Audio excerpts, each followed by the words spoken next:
একদিন হযরত উমরের ছেলে এবং হযরতে হুসাইন খেলা করতে লাগলো।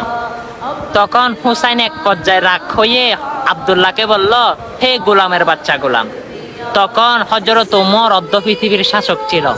তখন আব্দুল্লাহও রাগ করে তার বাবাকে সবকিছু বলে দিল, বাবা আপনাকে হুসাইন গোলামের বাচ্চা গোলাম বলেছে। তখন এক জায়গায় সকল মানুষ নিয়ে হযরতে উমর বৈঠক শুরু করলো।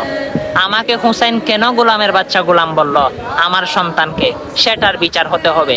তখন হুসাইন রাগ হয়ে বলে, হে উমর, তুমি আমার নানার গোলামি করো নাই? তখন উমর দুইটা চোখের পানি ছেড়ে দিয়ে বলে, হে হুসাইন, তুমি সাক্ষী দিয়েছো আমি তোমার নানার গোলামি করেছি, তুমি কি সেটা সার্টিফিকেট দিতে পারবে, একটা লিখিত দিতে পারবে? হযরতে হুসাইন বলে, আমি দেখেছি, আমি অবশ্যই পারবো। তখন হযরত হুসাইন একটি চিঠির মধ্যে লিখে দিল, আমার নানার গোলামি করেছে বিদায় আমি গোলামের বাচ্চা গোলাম বলেছি। তখন মিম্বারের সামনে দাঁড়িয়ে হযরত উমর বলে, আমি হাসর নসর কবর কিয়ামতকে আমি বার ভয় করি না। হোসাইন সার্টিফিকেট দিয়েছে আমি নবীর গোলামি করেছি। আমাকে যদি কোথাও যদি আল্লাহ রাব্বুল আলামিন আটকায়, আমি এই নোটিশটা দেখিয়ে দেখিয়ে আল্লাহর জান্নাত পর্যন্ত চলে যাব। সুবহানাল্লাহ। দেখেন, হুসাইনের চিঠি পেয়ে হযরত উমর জান্নাতের আশা করে, কিন্তু সে হুসাইনকে কারবালার ময়দানে এই জিত নির্মম